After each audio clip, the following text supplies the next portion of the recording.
Muy bien, continuamos aquí en Telepacífico Noticias. Ya ven ustedes, nuestros invitados han seguido aquí en el análisis y en la discusión también democrática de lo que pasó hoy. Doctora Catalina, ¿qué sigue ahora?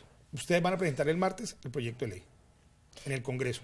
Vamos a presentar el martes los proyectos de ley, porque probablemente por unidad de materia no sea uno solo, pero aquí lo importante es que tenemos un enemigo como sociedad, y eso es bueno, es un enemigo que se llama la corrupción, y eso no se acaba, y en eso yo coincido con el representante, eso no es una cosa en donde vamos o con una ley, yo siempre lo dije, esta ley no es perfecta, la consulta no es perfecta, son muchas cosas que tenemos que hacer al unísono como sociedad.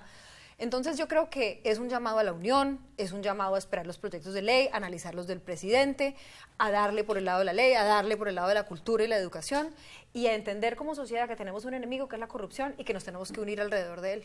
Muy bien, doctor Germán Jaramillo, el tema de, digamos, de que los liderazgos, hubo como una ausencia, como unos vaivenes del Centro Democrático, del expresidente y ahora senador Uribe, el mismo Gustavo Petro. ¿Cómo ve usted desde afuera de la política todo ese movimiento?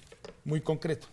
No, yo creo que son el reflejo natural de la mezquindad que hay y de la competencia que hay en la vida política, pero aquí hubo una sociedad por encima de todas esas divisiones y yo creo que lo que crea es un marco para construir un gran acuerdo nacional. Yo creo que si el presidente está hablando de un pacto nacional, ese pacto se puede sustentar en primer lugar en un acuerdo por la transparencia pública, que debe ser la base de todos los demás acuerdos.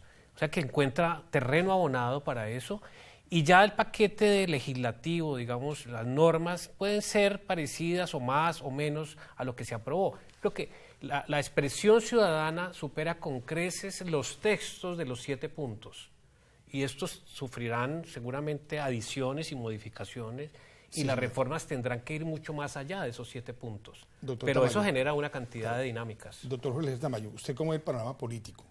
Sobre todo después de este resultado y de esa movilización que no alcanzó a pasar la consulta anticorrupción, pero son 11 millones de votos que incluso sacaron más que el presidente actual. No, hay que tenerlo en cuenta como expresión, desde luego hay que servir meridiano para las decisiones que hay que tomar. Yo pienso que en eso hay que trabajar y hay que identificar a través de qué normatividad podemos complementar la regulación existente ya, porque el 90% está regulado y está allí y no pasa absolutamente nada. Yo sigo recabando sobre lo mismo. El acto más grande de corrupción es no entregarle los recursos suficientes para educar de manera igualitaria y en la formación ética y moral, en el principio de valores, a los niños colombianos. Bueno, viendo resultados, Buenaventura sacó más de 40.000 votos, doctora Catalina, importante esa votación y ese rodear la consulta de parte de los bonaerenses, por ejemplo. No, impresionante Buenaventura, pero también que se sacaron más o menos 600.000 votos, leías ahorita de Cali, quiere decir que los otros 600.000 se sacaron fuera de Cali. Yo creo que ese tema de que esto no fue un resultado pues urbano, solo Cali, o Cali, Palmira, hubo movilización en todo el departamento, hubo votos por esta consulta de manera importante en todo el departamento. Yo creo que hoy el Valle del Cauca se tiene que sentir muy orgulloso de lo logrado y es un mandato para... Alguien me decía, ¿cómo se siente un corrupto hoy? Y yo decía, pues por lo menos un poquito más incómodo, por lo menos un poquito más inquieto, espero yo, que eso es lo que hayamos logrado, porque los ciudadanos no nos vamos a quedar quietos y no nos vamos a permitir que nos sigan robando. Bien, doctor Germán Jaramillo, las preguntas hubo unas más taquilleras que otras, entre comillas, ¿no? Unas que tuvieron más votación, eso. Uno esperaría que la gente fuera por los 7, a responder los 7 sís, los que participaron, pero hubo unas más que otras. Pero muy poca la diferencia entre preguntas, porque... No, pero unas que sacaron más de 200.000. no, la diferencia, digamos, en 11 millones de votos, las diferencias eran... La 2 y la 3 fueron las más fuertes. Eran, digamos, muy poco sensibles, porque en el fondo allí lo que había era un respaldo a un mensaje que fue el mensaje central, y es una sociedad que le pide a las instituciones un compromiso real contra la corrupción.